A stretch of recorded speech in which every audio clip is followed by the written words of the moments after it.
오늘 오후에 갑자기 대법원에서 전원합의체로 이재명 민주당 대표에 대한 사건을 전원합의체로 넘겼다라는 속보가 나왔는데요. 맞습니다. 일단 이게 어떤 내용입니까? 네, 그 대법원은 이제 4인 1조로 부가 구성이 되는데요. 그 처음에는 이제 3부에 배당을 했었죠. 그러다가 이제 2부로 배당을 했다는 뉴스가 아마 오전 점심쯤에 나왔다가 느닷없이 이제 전원 합의체로 넘어갔다 이렇게 네. 되는데 부에서 결정할 수 있는 건 기본적으로 4가지 사항이 있습니다. 주심 재판관이 있고 이제 그 3분이 더 있죠. 그래서 기각이 됐다 그러면 이재명 후보님 무죄 이렇게 되는 거죠. 그런데 이제 전원이 일치가 될 때 이제 기각이 될 텐데 그게 이제 하나 퀘스천이 있는 거고요. 하나가 이제 파기 환송, 유죄 취지로 다시 돌려보낸다가 이제 파기 환송이죠. 파기 자판, 자기들이 판단해서 예를 들어서 유죄 무죄에 대해서 최종 결정을 내리는 거. 마지막이 이제 의견이 엇갈릴 때 전원 합의체로 해부한다. 이렇게 이제 4가지가 있는데 네. 중요한 건 여기서 이 주심이 전원 합의체로 해부한 게 아니라 조희대라는 대법원장이 이걸 전원 합의체로 바로 돌린 거잖아요. 한 2시간 만에 돌렸다는 거 그거는 아니에요? 그렇게 있잖아요. 신경 말할 수밖에 없는 게요. 이게 이제 간단하게 말씀드릴게요. 저는 뭐 직접 당해봤고 이렇게 말하는데 네. 자 일단 대법원은 사건이 갑니다. 상고 갑니다. 상고 가면은 처음에는 가배당을 합니다. 소부에 대법원은 1, 2, 3, 4 4개의 소부가 있습니다. 예, 3개의 소부가 있습니다. 1, 3부가 있고 거기에 소부에 각 소부에 대법관이 4명씩 있거든요. 그럼 소부에 배당을 해가지고 이제 뭐 상고 이유서도 받고 다 받습니다. 받은 다음에 이걸 갖다가 어느 정도 이렇게 처음에 예비 와꾸를 짜가지고 그게 제가 보통 보면은 한 달 정도 걸립니다. 그 다음에 이걸 갖다가 다시 주심 소부, 그게 이거는 이제 가배당이 아니고 정식 배당을 합니다. 다른 소부에다가. 네. 그럼 거기서 이제 뭐냐면은 재판 연구관들한테 과제를 줍니다. 이건 자 상고에서 봐, 판결문 봐, 증거 봐. 그래서 법리 해석을 합니다. 법리 해석을 한 다음에 이걸 갖다가 소부에서 결정할지 아니면 그 전원 합의체를 넘길지 갖다가 거기서 판단을 내거든요. 네. 근데 전원 합의체를 넘기는 건 딱 2가지 경우가 있습니다. 첫째는 기존의 판례를 변경해야 될 경우. 그다음에 이번 예를 들어서 뭐 간통죄인데 쭉 그런 게 있지 않습니까? 근데 기존의 판례를 변경해야 됩니다. 예. 기존 판례를 변경해야 될 경우. 둘째는 사회의 이목을 끄는 중요한 사건, 예. 뭐 내란 사건 이런 거 있지 않습니까? 예, 예. 이건 다 전원합의체 가거든요. 예. 근데 이 전원합의체로 가는 게 실은 아까 우리 신 교수님 말씀하신 것처럼 그 정식 배당을 받은 소부에서 결정을 해야 돼요. 이건 우리 전원합의체 넘기겠습니다. 근데 오늘은 대법원장이 전원합의체를 내가 결정하는 것이다. 이 말할 수밖에 없죠. 왜냐? 그 정식 배당받은 소부에서 이걸 핸들링할 시간이 없었던 거예요. 주심만 정하고 바로 전원합의체 넘겼으니까 나중에 이거는 그 소부에서 넘겼다 이러면은 말도 안 되는 소리 하지 마라 이래 나올 거거든요. 왜 그렇습니까? 소부에서 이거를 넘기면 말도 안 되는 소리 아니죠. 왜냐하면은 저 본배당을 받은 소부에서 예. 그래도 이걸 갖다 다 기록 검토를 해야 되지 않습니까? 그다음 밑에 또 연구 판사들이 있습니다. 연구관이라고요. 연구 판사들이 법리 검토를 다 해가지고 이것이 판례 변경을 해야 될 것인가, 아니면 정말 이거 사회적 이목을 끄는 중요한 사건인가, 요 2개를 판단을 합니다. 그 판단하는 기간이 보통 한 달 정도 이상 걸리거든요. 네. 그래가지고 그래가지고 이제 안 되면 전원합의체 넘기는데, 자 오늘 주심 결정됐죠. 그다음 바로 어떻게 됐습니까? 전원합의체 됐죠.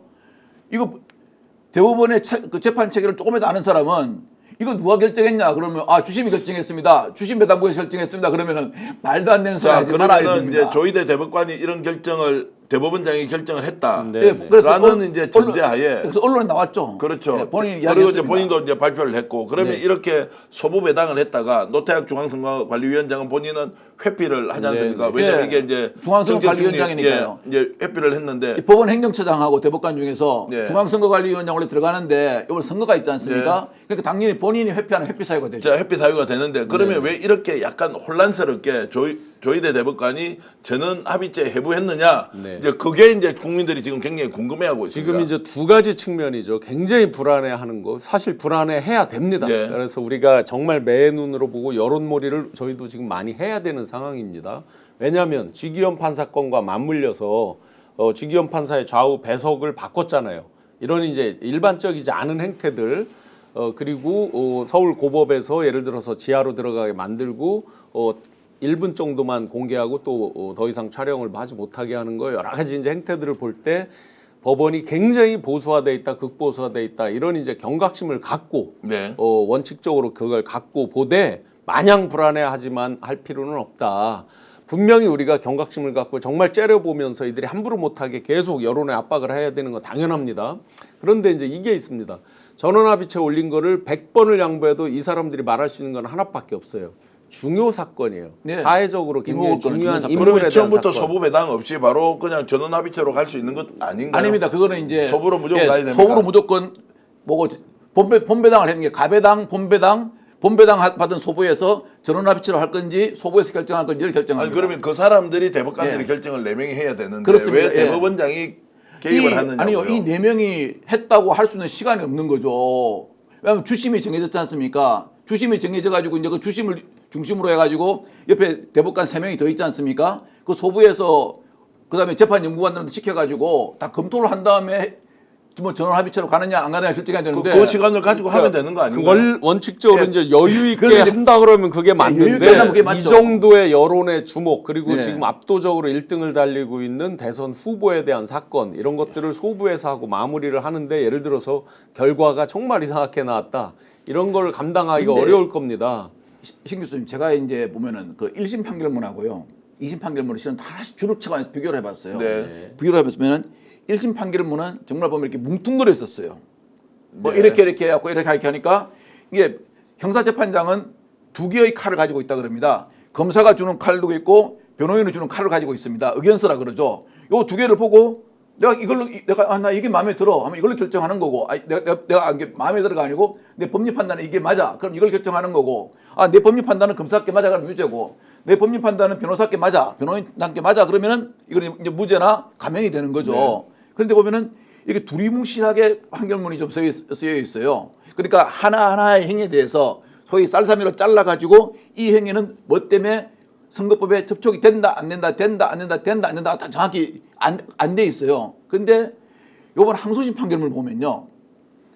그 당시에 이재명 후보가 이야기한 거 있지 않습니까? 이재명 경기지사죠. 성남시 얘기한 걸 하나하나 다 잘랐어요. 잘라가지고 이 말을 할 때의 상황과 이 말을 하게 된 배경, 이 말이 그 다음에 미친 영향, 이 3개를 갖다가 하나하나 다 잘랐어요. 그래서 판결문 보면 상세하게 돼 있어요. 그래서 상정이 그 돼 부분 있다. 때문에 예. 제가 이제 맨눈으로 우리가 정말 경각심을 갖고 째려봐야 되는데 마냥 불안해하지만은 하지 마시라라는 부분이 그렇죠. 바로 이 부분입니다. 예.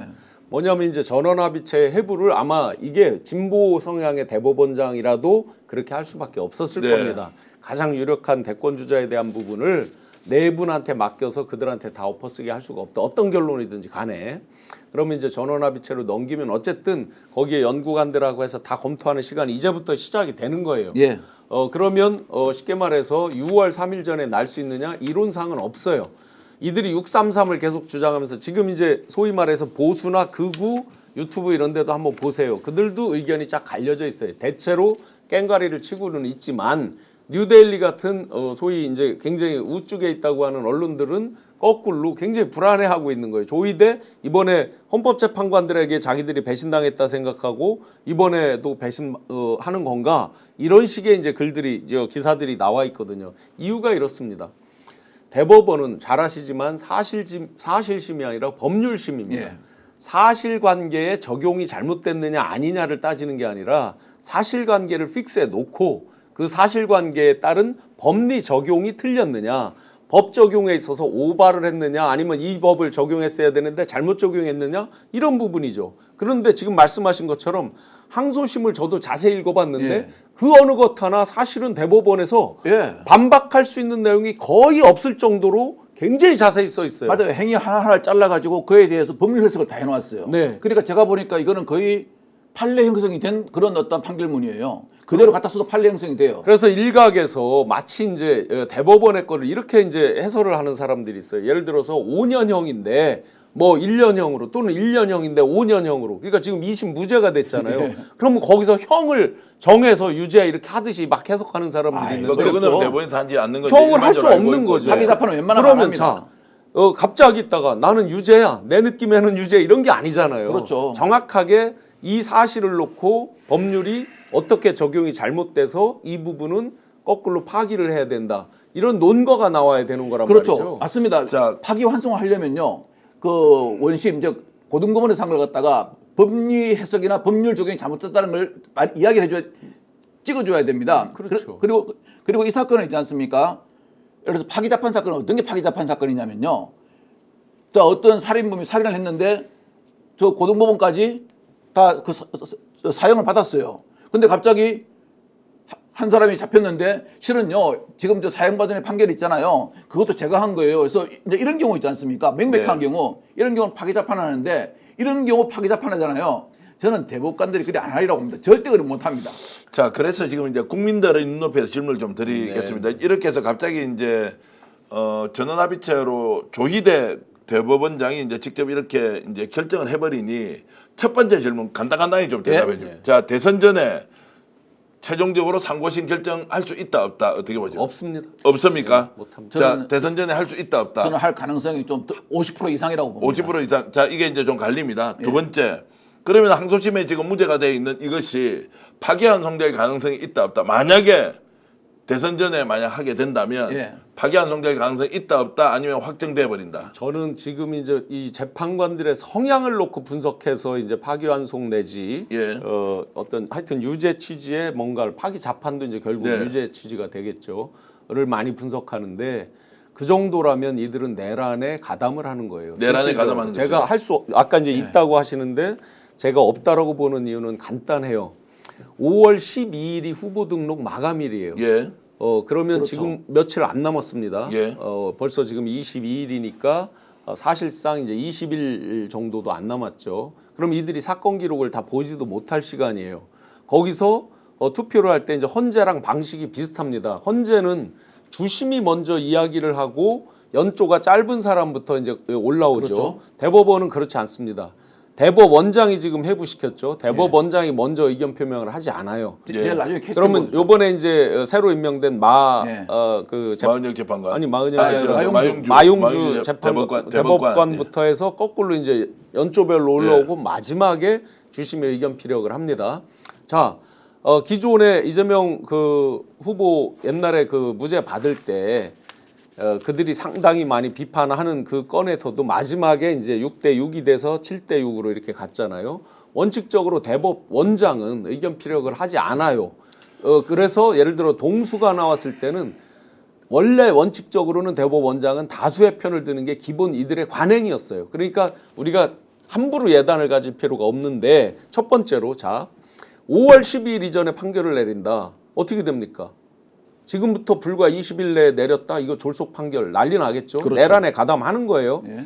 5월 12일부터 6월 3일 사이에 내렸다. 민주당 후보 없습니다. 완벽한 내란을 일으킨 겁니다. 그거는 이제 신 교수님께서 이 사람들이 파기환송이나 이쪽으로 갈 거다라는 이제 이제 어떤 그런 불안하면서 말씀하시는 거 아니겠습니까? 아니요. 그게 아니라 예. 지금 내린다라고 저는 아니, 6월 3일 전에 내릴 가능성이 없다라고 저는 그런데 말씀드린 거고. 또 바꿔 말하면요. 이걸 기각하려면 있지 않습니까? 기각해가지고 그냥 확정을 시켜버리려면요.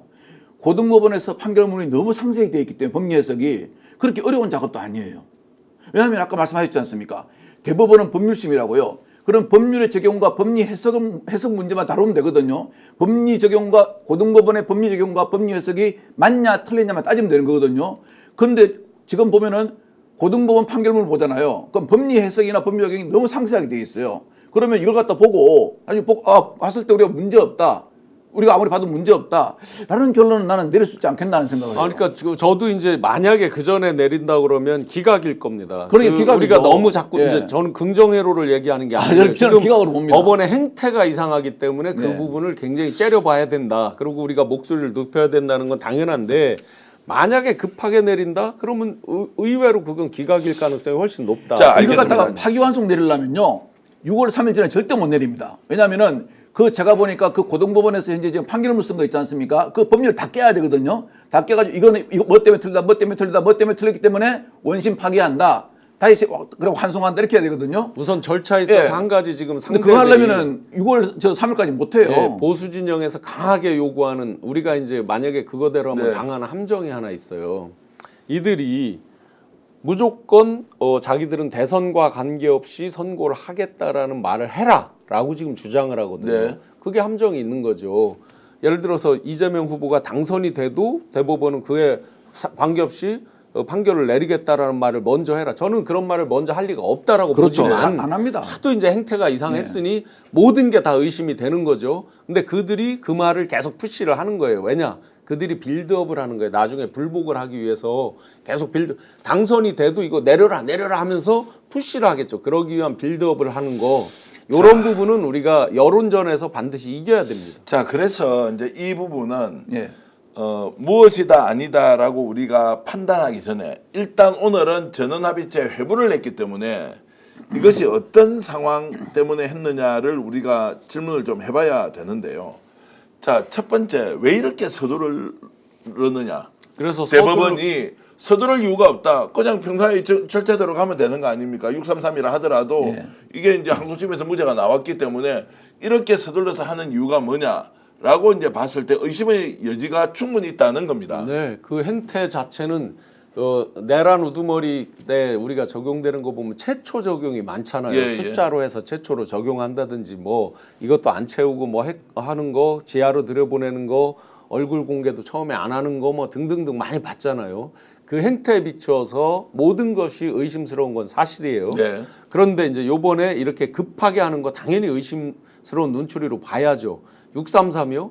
633을 대법원이 지킨 적이 없어요. 네. 근데 이것도 한다 그러면 뭐 최초까지는 아니지만 왜 그럼 이것만 그렇게 엄격하게 자꾸 633을 하느냐 이런 거부터 이제 다 의심스러운 거예요. 그래서 억지로 땡기는 거가 굉장히 깨림칙해서 우리가 더 매의 눈으로 봐야 되는 거 맞고 여론전에서 밀리면 안 된다. 요 부분은 분명합니다. 자, 두 번째는 그러면 혹시라도 대법원이 이제 지금 헌법재판소는 국민들의 어떤 압박이든 요구든 예. 받아들여서 이제 8대0으로 끝을 냈지 않습니까? 그건 혹시 솔직히 국민 압박보다도 법률과 양심으로 판단한 겁니다. 자, 법률과 양심으로 그러면 대법원도 정무적 판단을 했어. 예. 이 문제에 대해서 일찍 우리가 나서서 예. 국민들 의혹을 자, 헌법재판소처럼 우리가 정리해 줄게.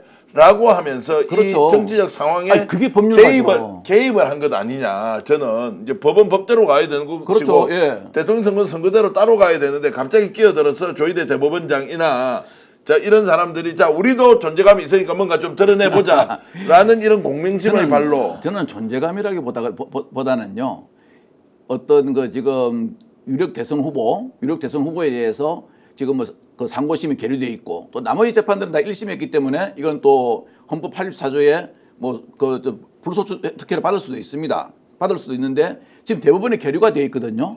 그리고 대법원에 계류된 사건이 마침 선거법입니다. 그러니까 633의 원칙에 따라야 되는 그 기준을 따라해 주면은 우리는 기준을 맞춘 거거든요. 그러면 대법관의 입장에서 볼 때는 대법원의 입장에서 볼 때는 우리는 법률과 양심에 따라서 원칙대로 하는 것이다라고 저는 하는 게 제일 좀 편하지 않을까 하는 생각이 들어요. 자 그러면 지금 대법원 이제 굉장히 그 낙관적이신 부분인데 이 절차를 서두르는 건 분명히 깨림칙합니다. 그 633을 지켜본 적도 없고 빠루 사건 이런 것들은 벌써 6년이 지났습니다. 네. 그거는 뭐 나경원 씨가 이번 재판 나와서도 그러더라고요. 뭐 저 9분인가 있다 나갔다면서요. 맞습니다. 예, 뭐 저 선거운동 가야 됩니다. 떨어졌잖아요. 그리고 근데 이제 어디 가요? 이게 정상적으로 예를 들어 633으로 한다고 해도 6월 26일인가가 될 거예요. 네. 그 시한이. 그러니까 아직 여유가 있어요. 그렇게 따진다 아니 하더라도. 6월 3일 이전에 해버릴 수 있다. 뭐 워낙 그러니까 희한한 일이 벌어지고 있으니까 그런데 그 또 의심을 대법원에서의 큰 원칙은 형사 사건의 경우에 선입 선출입니다. 원칙적으로 먼저 들어온 게 먼저 나가야 돼요. 그렇죠. 예, 예. 대법원도 예. 헌재도 사실은 원칙이 이제 선입 선출이고 그러면 아마 지금 모르긴 몰라도 그 원칙으로 하면 633을 강조하지 않으면 1년이 될지 2년이 될지 몰라요. 사실은. 근데 선입선출 안 지킵니다. 그날 제 사건 보니까 그걸 쪼물딱 하면서 했잖아요. 4년 5년을 갖고 있습니다. 조국 그 전 대표 네. 사건 할 때 그대로 순서대로 했어요. 예, 근데 실제로 선입 선출 저는 순서대로. 있잖아요. 아무것도 안 하고 있지 않습니까? 1년에 의견서 검사도 안 내고 저도 안 냈어요. 그 의견서를 검사도 안 내고 저도 안 낸 게 2년 8개월을 둘 다 안 냈어요. 네. 그래서 그냥 조금딱 갖고 있어요. 그래갖고 박근혜 대통령 마지막 그 상고심 선고할 때 있잖아요. 그냥 같이 묻어가 해버리더라고요. 그래서 이상호 기자님도 대법원에서만 7년을 끈 사건도 있다고 네. 했습니다. 실제로. 근데 그 역시나 중요 사건이 왜냐하면 상대방이 전두환이었기 때문에 네. 어떤 중요 인물에 대한 그 결부된 그렇죠. 사건들에 예. 대해서는 이제 자기들이 알아서 판단을 하는데 그렇다고 보면 기존에 자기들이 해온 행태에 비추어 보면 세워라 내어라 가도 아무 문제가 없는 사건인데 예. 이번에만 특별히 이제 막 이렇게 대법원장이 나서서 땡기고 막 하는 게 찝찝한 거는 분명한데 아까 말씀하셨던 대로 이런 법리 이런 것들로 어차피 논쟁을 붙을 수밖에 없고 뭐 민주당이라고 놀고 있을 이유가 그렇죠. 놀고 있을 게 아니니까 그런 부분에서 막연한 두려움은 아니지만 이 절차라든지 기존에 하고 있는 행태에 대해서는 우리가 강력히 여론전을 펼쳐야 된다. 자, 대법원이 국민들에게 신뢰를 주는 예. 그런 과정 결과를 보여주는 것이 아니라 지금 갑자기 끼어드는 듯한 느낌, 이거 제가 의심하지 않을 수 없고요. 그런 의심이 맞다 안 맞다 옳고 그러다를 떠나서 지금 현재 대법원이 왜 이렇게 국민들에게 스트레스를 주고 있느냐라는 생각 지울 수 없습니다. 그래서 직접 나와서 왜 이렇게 전원합의체 회부를 해야 하는지, 또 이것이 어떤 절차와 과정을 가지고 하는 것이 오히려 헌법재판소보다는 대법원이 훨씬 더 공보 라인이나 공보 체계가 잘 돼 있지 않습니까? 그렇죠. 설명을 예. 분명히 국민들 앞에 해줄 필요가 있다. 불필요한 오해 만들어서 억척 일으키고 논쟁하도록 할 시간 없다. 대법원이 그렇게 해야 될 만큼 중대성이 있느냐, 이거 꼭 질문을 해야 한다고. 오늘 방송 어떠셨습니까? 마음에 들었다면 구독, 좋아요로 스픽스를 응원해 주십시오. 여러분들의 구독, 좋아요는 가장 큰 힘이 됩니다. 스픽스 구독, 좋아요.